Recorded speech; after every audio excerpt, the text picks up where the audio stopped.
Welcome back, students. This is Mahatma Gandhi English Medium School, Bikaner, and I am your Hindi teacher.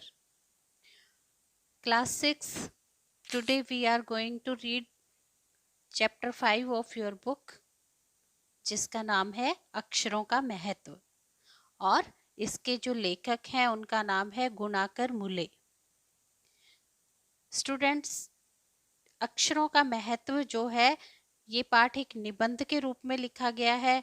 इस निबंध में लेखक ने अक्षरों के इतिहास और उनकी उपयोगिता के बारे में बताया है.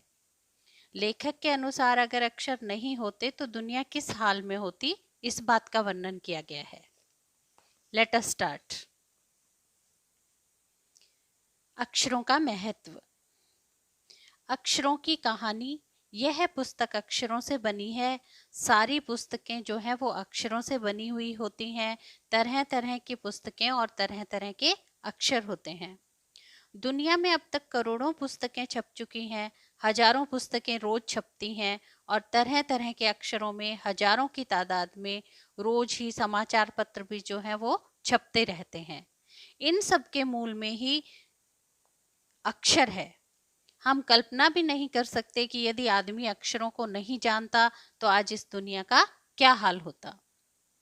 आप सब जानते हैं अगर अक्षर नहीं होंगे तो हम किसकी सहायता से बोलेंगे, किसकी सहायता से लिखेंगे. कोई कह सकता है कि हम अक्षरों को अनादिकाल से जानते हैं. अक्षरों का ज्ञान हमें किसी ईश्वर से मिला है. पुराने जमाने के लोग सचमुच ही सोचते थे कि अक्षरों की खोज ईश्वर ने की थी, पर आज हम जानते हैं कि अक्षरों की खोज किसी ईश्वर ने नहीं की बल्कि स्वयं आदमी ने की है. अब तो हम यह भी जानते हैं कि अक्षर की खोज किस देश में और किस समय में हुई है. हमारी यह धरती लगभग 5 अरब साल पुरानी है. 2-3 अरब साल तक इस धरती पर किसी प्रकार के जीव जंतु भी नहीं थे. फिर करोड़ों साल तक केवल जानवरों और वनस्पतियों का ही इस धरती पर राज्य रहा. आदमी ने इस धरती पर कोई 5 लाख साल पहले जन्म लिया और धीरे धीरे उसका विकास हुआ. कोई 10,000 साल पहले आदमी ने गांव को बसाना शुरू किया. वह खेती करने लगा. पत्थरों के औजारों का इस्तेमाल करता था. फिर उसने तांबे और कांसे के भी औजार बनाए. प्रागैतिहासिक मानव ने सबसे पहले चित्रों के जरिए अपने भाव व्यक्त किए. जैसे पशुओं, पक्षियों, आदमियों आदि के चित्र बनाए. इन चित्र संकेतों से बाद में भाव संकेत अस्तित्व में आए. जैसे एक छोटे वृत्त के चहुं ओर किरणों की धोतक रेखाएं खींचने पर वह सूर्य का चित्र बन जाता है. यानी एक गोला खींच करके जब उसके चारों तरफ हम लाइनें खींच देते हैं तो वह आकृति सूरज के जैसी बन जाती है. बाद में यही चित्र ताप या धूप का धोतक भी बन गया. यानी धूप और ताप को दिखाने के लिए भी इस चित्र का प्रयोग किया जाने लगा.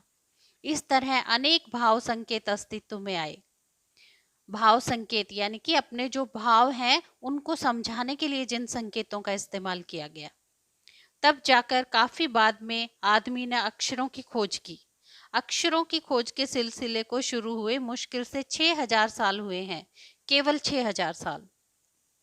अक्षरों की खोज के साथ एक नए युग की शुरुआत हुई. आदमी अपने विचार और अपने हिसाब किताब को लिखकर रखने लगा. तब से मानव को सभ्य कहा जाने लगा. आदमी ने जब से लिखना शुरू किया तभी से इतिहास का आरंभ हुआ. किसी भी कौम या देश का इतिहास तब से शुरू होता है जब से आदमी के लिखे हुए लेख मिलने लग जाते हैं.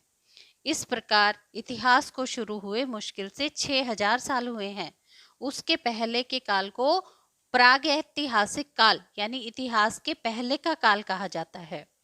अतः हम देखते हैं कि यदि आदमी अक्षरों की खोज नहीं करता तो आज हम इतिहास को नहीं जान पाते. हम यह न जान पाते कि पिछले कुछ हजार सालों में आदमी किस प्रकार रहता था, क्या क्या सोचता था और कौन कौन राजा हुए इत्यादि. अक्षरों की खोज मनुष्य की सबसे बड़ी खोज है. अक्षरों की खोज करने के बाद ही मनुष्य अपने विचारों को लिख करके रखने लगा. इस प्रकार एक पीढ़ी के ज्ञान का इस्तेमाल दूसरी पीढ़ी करने लगी, यानी उन्हें पढ़ करके. अक्षरों की खोज करने के बाद पिछले 6,000 सालों में मानव जाति का तेजी से विकास हुआ है. यह महत्व है अक्षरों का और उनसे बनी हुई लिपियों का. अतः हम सबको अक्षरों की कहानी मालूम होनी चाहिए। आज जिन अक्षरों को हम पढ़ते या लिखते हैं वे कब बनाए गए, कहाँ बने और किसने बनाए, यह जानना बहुत ही जरूरी है।